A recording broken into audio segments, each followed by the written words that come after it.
Managing captive wild animals is both a science and a responsibility. Behind every healthy animal lies a team committed to proper care, hygiene, and welfare. From enclosure design to daily nutrition, every detail shapes their well being. Join us as we uncover the principles that keep wild animals thriving even in human care. Hi everyone. Today we are going to see a very important topic of the best practices followed in captive animal facilities, whether it is a zoo or rehabilitation facility or a transit facility where the wild animals are housed either for lifetime care or for temporary transit before they go back to the wild. So in this particular area, the importance of wildlife vets are very, very unique because the amount of set of operating protocols and checklist created by the vet will definitely make the life easier, and we will just follow a standard operating protocol by doing a professional way of dealing the captive animal population. As we always know that when we deal with the captive animal facilities, there are multiple complexity involved in it, starting from the infrastructure to the usage of the field tools and then the diagnostic equipments and also immobilization, drugs and record keeping. So within this, I just wanted to talk multiple disciplinary areas. It starts from the set of operating protocols. So we created a captive animal facility set of protocols, and it comes around 15 different topics, starting from feeding, entry into the animal quarantine protocol, enrichment protocol, and the kitchen protocol for the animals, and the treatment and operation theater and anesthetic protocol. So this has got a long list, but it has to be customized as per the requirement of the individual facility where the wild animal vets are involved in activities such as husbandry practices. The best practices never comes that easily. It takes a lot of effort, and here I would like to show some of the records which is paramount important to make the facility run professionally, and the wildlife vet has to have a clear understanding of each and every role which he is going to deliver to ensure the animal welfare and the husbandry practices are well maintained. When we talk about records, it is definitely mandatory for any captive animal facility. Though there are guidelines given by Central Zoo Authority or the State Zoo Authorities or in with respect to the State Forest Department, but it is very important for a wildlife veterinarian to understand and follow some of those guidelines, and he has got all the rights to customize the records as per his needs and requirements for the benefit of animal welfare and husbandry practices. This definitely contributes conservation as well. So the first and foremost record in any captive facility is a livestock register. The register which I showed you, called livestock register, should carry all their pedigree detail and where from the animal was rescued, if it was a conflict rescued animal, or if it was shifted or transported or translocated from X place to Y place, and the little bit of background of the animal, as I said, pedigree or the sire and dam detail, and any issues with the animal. Even it includes the basic details of their complete animal signalments with any kind of sickness which is of major in nature, like a fracture or having some neurological issues or some kind of diseases or zoonotics which is undergoing any kind of treatment. So such things of details should be there, and even if the animal passes away, the register should contain that detail with the cause of death. So the livestock register is the one which will really give you a lot of information, and every wildlife veterinarian should follow in their captive animal facility. When it comes to another feeding register, so in any captive facility we will be always using a feeding register, which is the individual animal feeding has to be noted with the amount of quantity fed and what kind of behavioral expression shown. I mean, if it is fully eaten or partially eaten or not interested in the meal, and it has got some kind of symptoms shown, and like either vomition or loose stool. So anything related to food, like if the animal eaten and immediately vomited. So there are multiple aspects, as you all know that. If you want to clinically intervene with the individual, then you should know their feeding characters and feeding behavior. So that is another important record we always follow. And there is individual files. So the individual animal record is again paramount important for any wildlife veterinarian. The individual animal record, irrespective of the species, should always carry all their detail, starting from the place where the animal was moved from or rescued from or confiscated or collected, whatever may be the history behind it. The animal record starts from the history and their signalment and all their treatment or clinical related data, whether it is a blood test or fecal examination or vaccination details, and all the preventive care medications and day-to-day treatment, added supplements and their immobilization records in a periodical way, and the final sheet of the routine body weight examination. So that gives a lot of clue for the wildlife veterinarian to understand whether the animal is healthy or not, it is undergoing some kind of issues with either physical or psychological, like behavior. Also, the individual animal record carries a lot of information, and that makes the wildlife veterinarian to see and analyze the data and ensure the understanding of the individual animal is completely concluded. And also it helps you to give or publish a lot of peer-reviewed journal publications. So that is another important area that one should always give importance. And as we were always talking about dissemination of knowledge, all comes through from the factual information, and the factual information has to be methodically or scientifically analyzed and concluded so that it will definitely pass on to the next generation, and that gives a species specific conservation effort. The next important register is the treatment register. As we all know that on a daily basis, vet will be intervening with the animal either for their feeding titration or even any kind of regular supplementation, or for an antibiotic course, or for deworming or vaccination schedules. All those things has to be mentioned in the daily treatment register. Apart from the individual bear register, which also carries the importance or even the treatment regimes, but if it is in one place, so that it will be easier, that the follow-up treatments can be easily checked from the treatment register. And as I always feel, the register creations are all depends on the vets working on the field. So it should be less laborious, at the same time it should be professional. So the register maintenance for treatment is an important area. And when it comes to the treatment area, there are sometimes you will be having a specialized treatments like TB, or even for some kind of infectious or zoonotic diseases. You should always have a separate register so that there won't be any confusion. And the special treatments like even the TB and their routine examination or routine screening once in a specific period, where we are following is 3 months once every animal will be screened through a serological test for tuberculosis. So this is an example, but as per your requirement and as per your geographical vulnerability of any kind of diseases or disorders, you should always have these kind of records ready. And when we are talking about the medical treatment or a treatment register, it should always carry a parallel register called medicine stock register. You should always have the stock in place, whether you are going to use it or not. Try to keep a representative drugs of all kinds of antibiotics, all kinds of NSAIDs, all kinds of steroids, all kinds of supportive therapies, all kinds of pain medications. So it is mandatory for a wildlife or even a zoo veterinarian to keep all this medicine stock up to date and ensure that there won't be any short expiries, or sometimes even the low number of quantities will definitely put you in challenge. So there are multiple drugs available nowadays which are very safe for wild animals, so ensure that you will have updated knowledge and try to source all the possible medications which are species specific or non-species specific should be there in the pharmacy of the captive animal facility.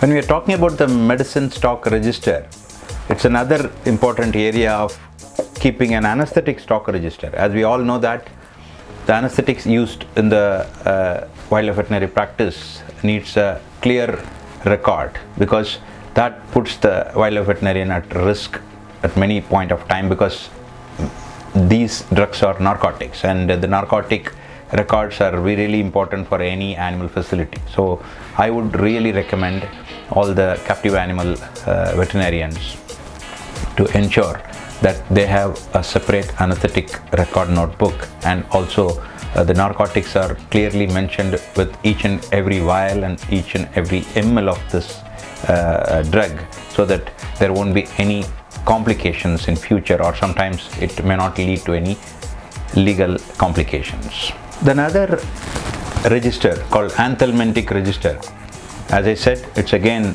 individual veterinarian specific, but still the reason why we always manage or give emphasis on the anthelmintic register is it should be periodically recorded whenever we are using any anthelmintic drug, because nowadays we get a lot of scientific information, the resistance of the anthelmintic drugs in these animals. So it is important to ensure that the way we are practicing the drug usage and also cyclical change of anthelmintic drugs as per the opinion or even the expert knowledge of the specific veterinary pathologist, so that the field veterinarian won't face any complications. In fact, that will not have any compromisation of the welfare of the wild animal.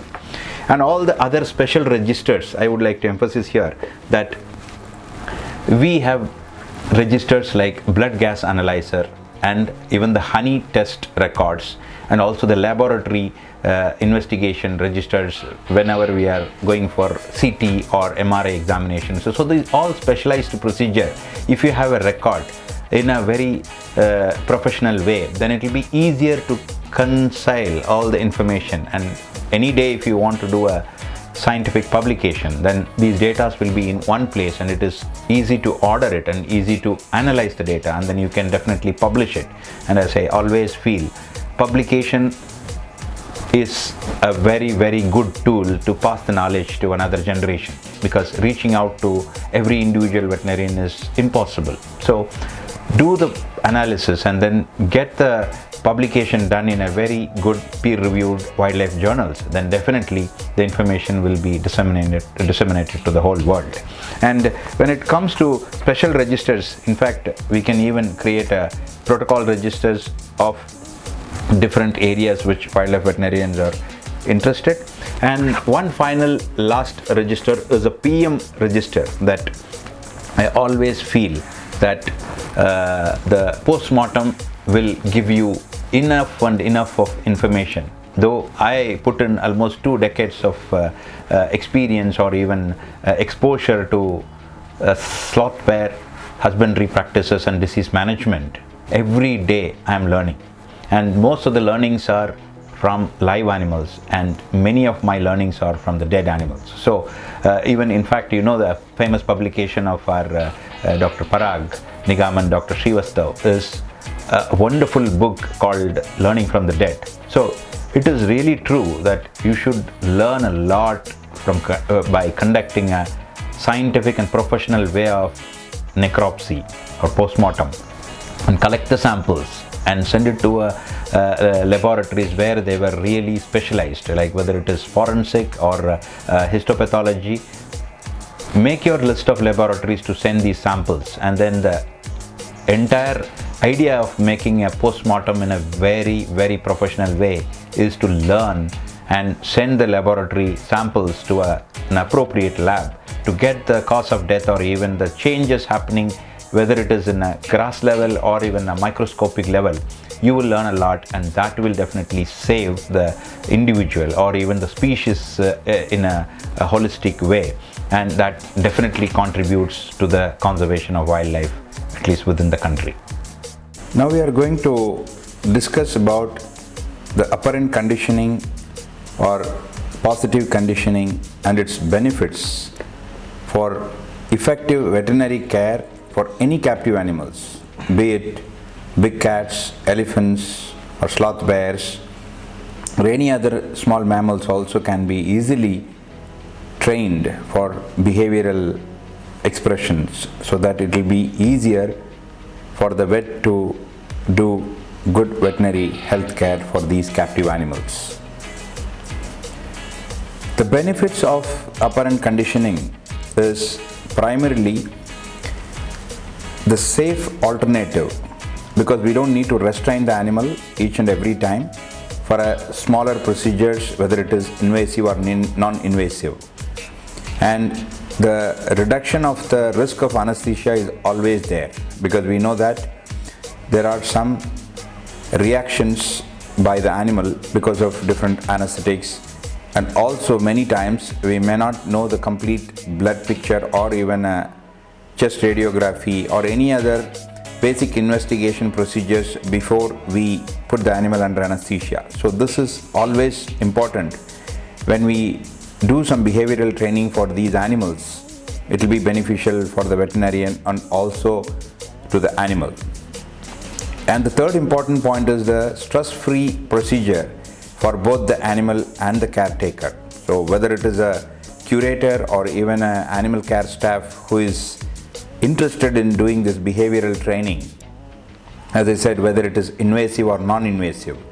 For example, this non-invasive training methods are something like the body scoring. You can make the animal to present their sides or present their front through the protected contact or even a cage, like a crush cage or a squeeze cage, or even in a normal transportation cage. We can easily access the animal and touch and then check what is their body conditioning score, like the under the skin fat reserve or even the skin and bony nature of the animal gives you a better clue for the body scoring conditioning.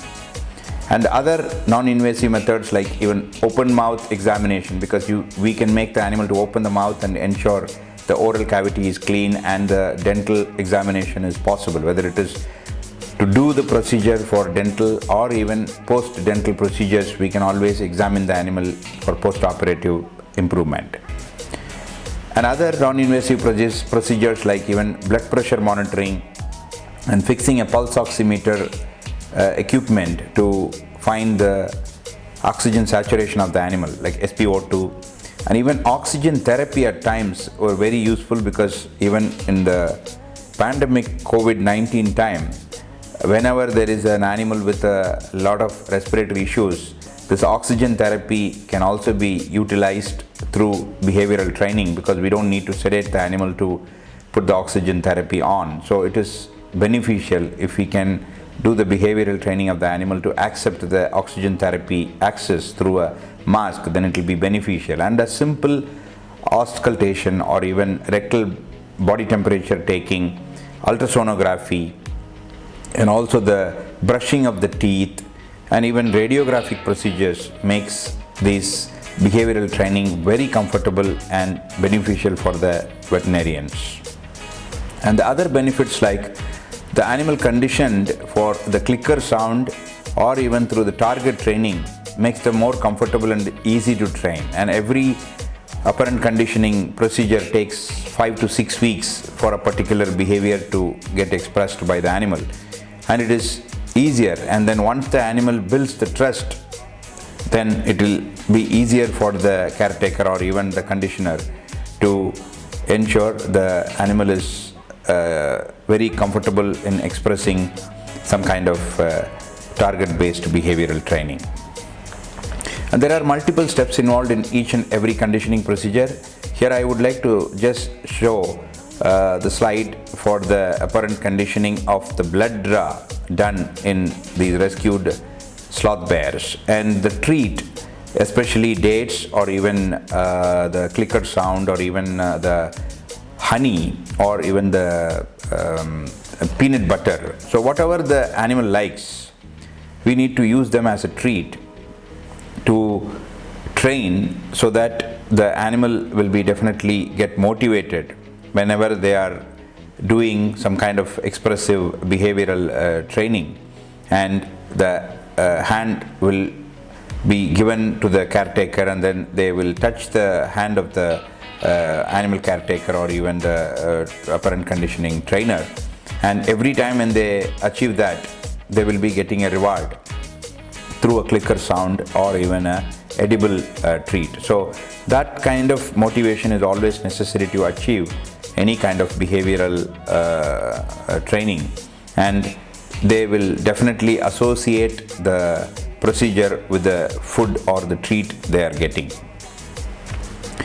And the consistent session, as I said, on a daily basis makes the bear very comfortable and confident in giving hands out. So the desensitization part is very important, and as I said, the desensitization is very important when we plan to achieve some of these invasive behavioral training like blood draw or intramuscular or subcutaneous injections, even for vaccinations, etc. It is easier to just condition the animal so that the subcutaneous injection of any vaccine are very easier. We don't need to stress the animal by doing through blowpipe or even tele inject or dot inject or even distance inject projectiles. And the other invasive procedure of blood draw, whether it is a big cat or elephant or even bears, gives a lot of benefit because the blood profile can be done without anesthetizing the animal. So that is another benefit. And even especially these bears, when we do a lot of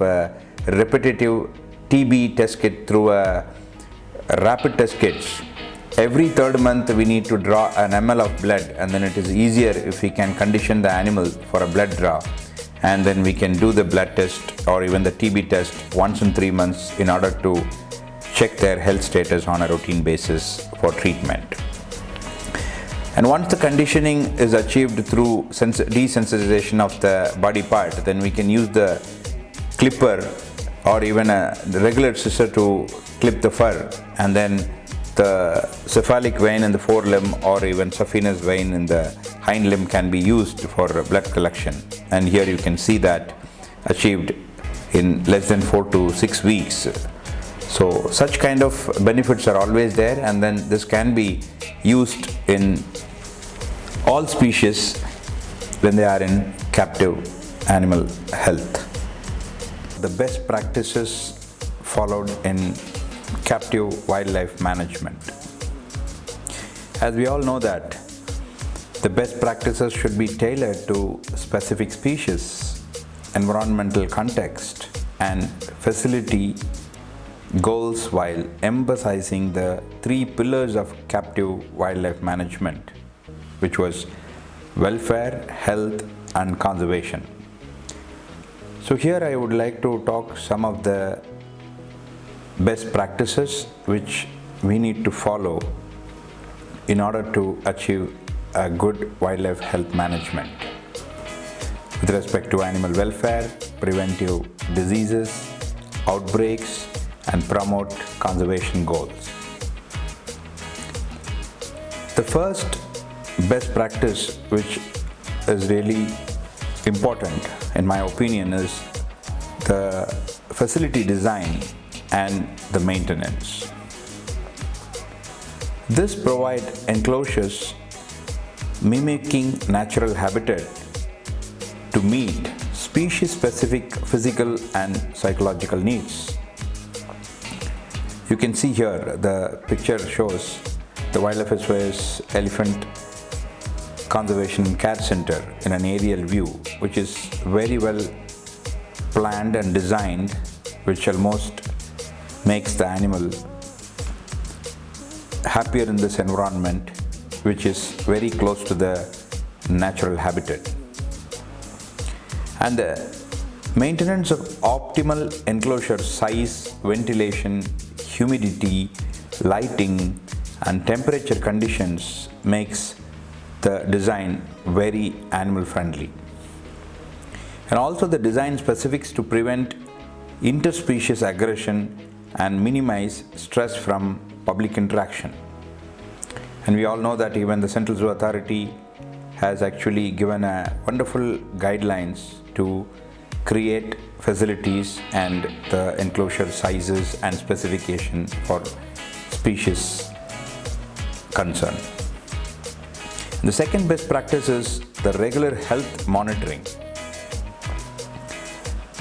Within this health monitoring, it always comes the quarantine procedure and conducting routine health checks including physical examination, blood test, fecal analysis and various imaging techniques. Establishing species-specific health baseline is very important to detect the deviations early so that we can maintain the animal health appropriately. And there are a lot of non-invasive monitoring methods like camera traps, behavioral observations and other parameters which we can collect through non-invasive methods to ascertain the health of the species or individual which is of our target species. And the third important best practice is the nutrition and diet management. As we have already discussed major points about nutrition and diet management, here I would like to mention again the importance and also the salient points with respect to nutrition and diet. Providing species appropriate, nutritionally balanced diet including fresh and natural food items and locally available items makes the balanced diet for the target species. Ensuring proper food storage, handling and hygiene to prevent contamination is also an important component of addressing the nutritional requirement of the animal. And also the regular evaluation of dietary needs based on the animal's age, health and seasonal variation makes the veterinarian to schedule and also customize the feeding according to the species interest and species requirement depends on their metabolic activity. And the fourth best practice is disease prevention and control. As we all know that the health is very important in captive animal management, and more than addressing the disease, it is always the prevention is ideal, and controlling the disease with respect to various means like implementation of strict biodiversity measures and a lot of vaccination, as I said, quarantine protocols for new animals and waste disposal and strict biosecurity measures makes a lot of disease prevention with respect to captive animal facilities. And this vaccination against the regional specific and species relevant disease makes much relevant to the individual facility according to the geographical location. And conducting a regular parasitic examination and management of minimally affected parasitic loads or even the control of the environment. I mean, for example, if it is a water logged animals, then definitely the water quality and the water examination on a periodical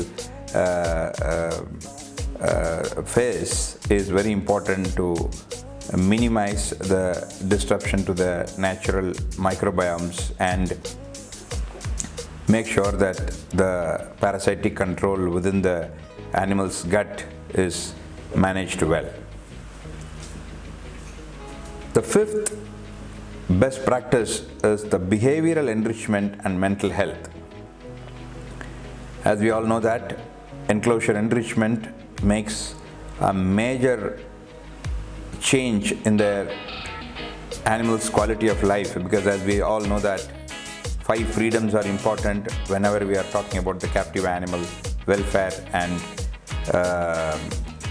the happiness, and incorporating various methods of environmental enrichment activities to encourage their natural behavior makes a lot of good behavior from the animal, which is one of the measuring tool whether the animal is happy in the unnatural environment, in a captive environment. So that is why allowing the animal with adequate space and opportunities for social interaction within the compatible group is important when we talk about captive animal health. And of course, minimizing the noise, human interaction and other stressors in animal surrounding also makes the animal's mental well-being appropriately. The next best practice is emergency and critical care preparedness. Developing detailed emergency response protocol for medical crisis and natural disasters and escapes makes the captive facility much more organized when it comes to any kind of natural disasters or even calamities. And ensuring access to fully equipped veterinary facilities, including mobile unit for larger species and any kind of field-oriented equipments which are basically battery operated, will always help to keep the veterinarian on his toes and dealing with all the emergencies and critical care without much stress. And of course, training the staff in emergency handling, anesthesia and humane restraint techniques are also important when it comes to any kind of emergency or critical care. The next best practice is a specialized training for staff. And we always believe that a continuing education programs or even a regular training of veterinarians and animal keepers and caregivers in species-specific needs makes them more comfortable in dealing with the captive animals. And promoting cross-disciplinary collaboration between vets, biologists and nutritionists, also with behavioralists, makes good training for the staff, and that in turn makes the animal comfortable, and also it gives a lot of advantage while handling these animals stress-free. And stay updated with the latest research and techniques in wildlife medicine. That is the main protocol for the veterinarian, because the continuing education makes them more and more upgraded knowledge towards these species, makes the veterinarian also comfortable, and then also the animal will get better benefit from the updated veterinarians are working in any captive animal facility. Another best practice in captive animal health management is the reproductive health management. As we all know that the zoo or even in captive animal management, there are programs conducted specifically for conservation breeding programs, and individual zoos or even captive animal facilities are designated for particular species for their conservation breeding programs. So the reproductive health management in captive animal facility is one of the best practices, and within that, monitoring and managing breeding programs to avoid inbreeding and overpopulation is the priority.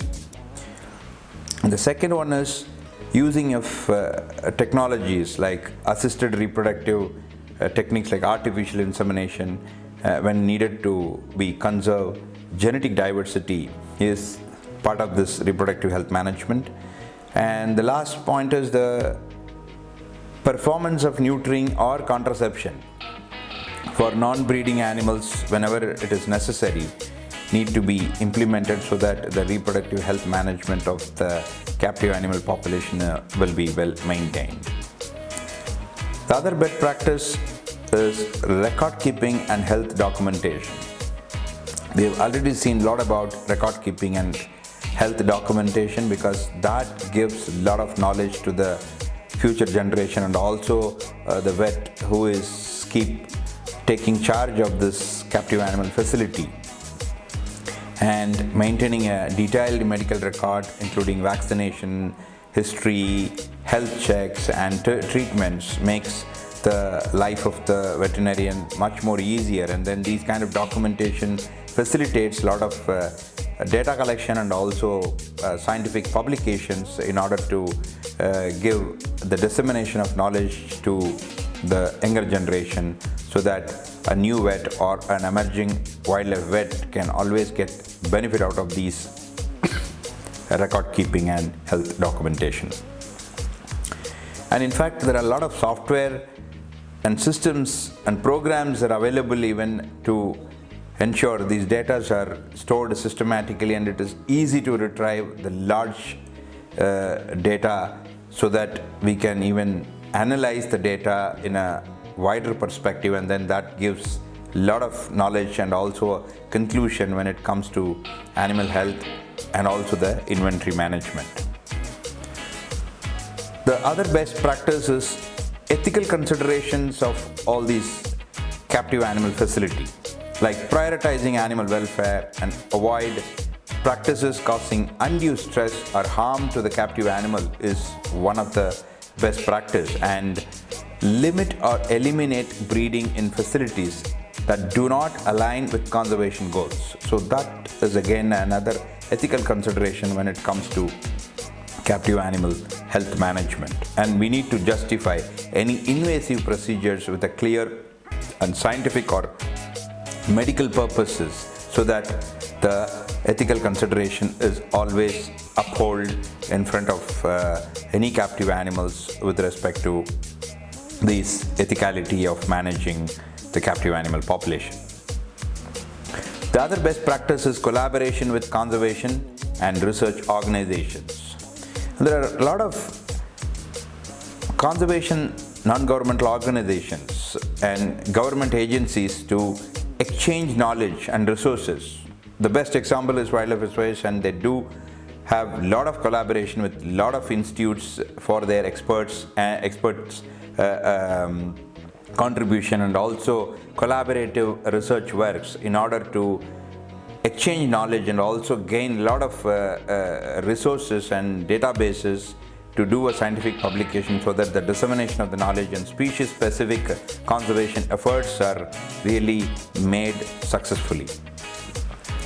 And participate in global species survival plans and other captive breeding initiatives is also a wider perspective of collaboration with different conservation organizations, not only within the country and across the globe also.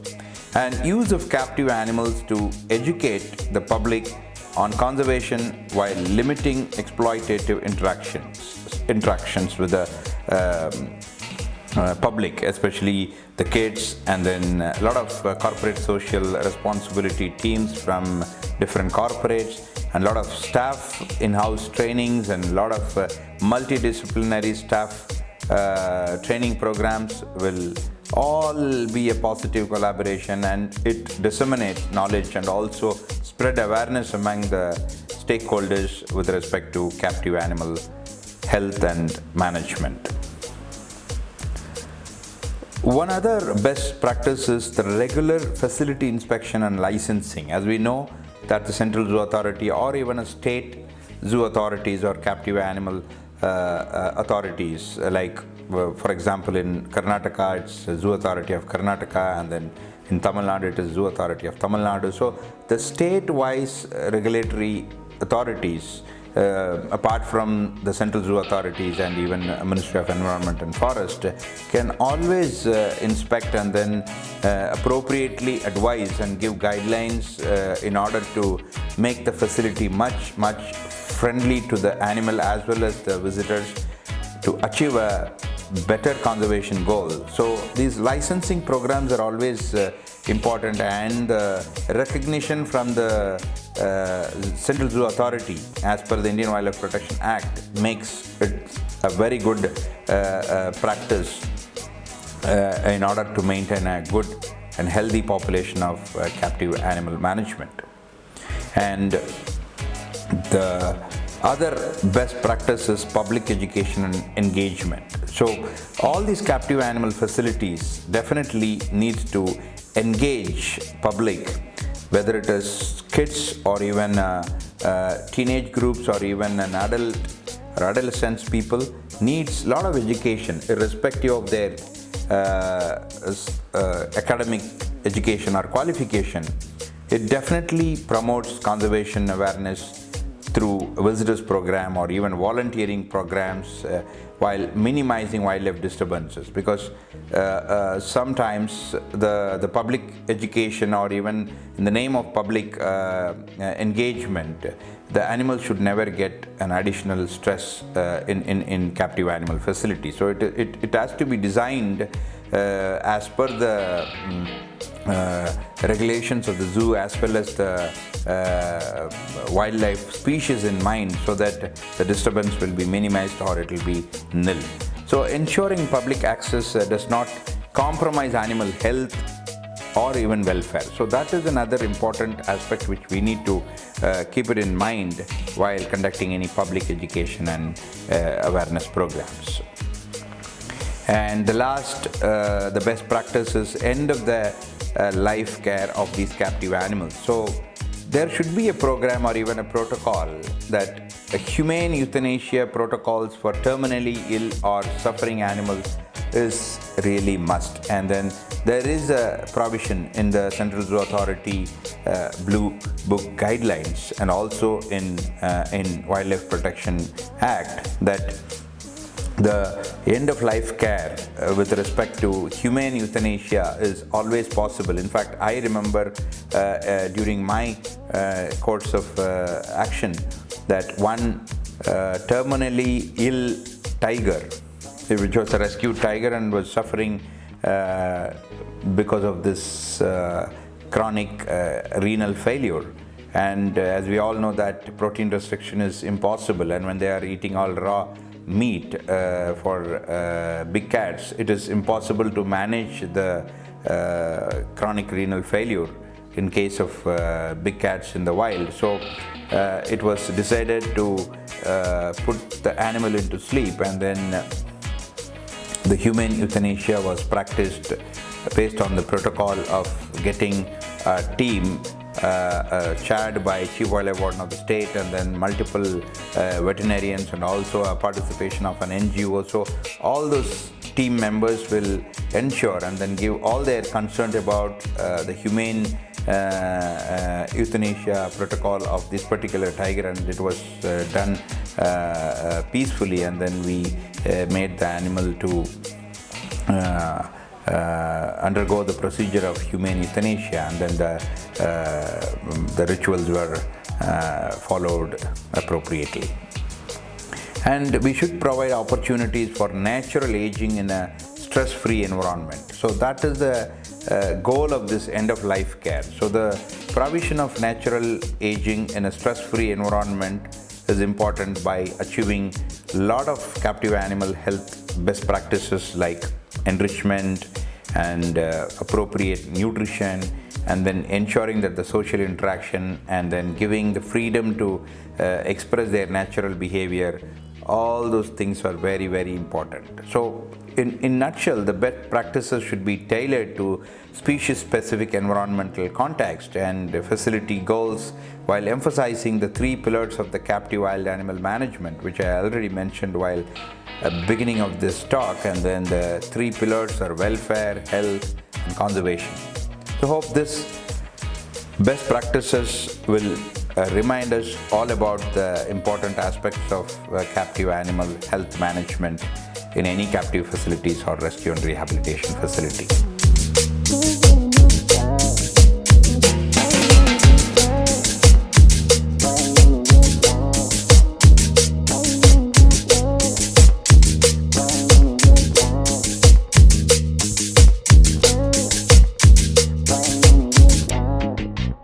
Keep following us for more information. See you in the next episode. Until then, take care. Bye bye.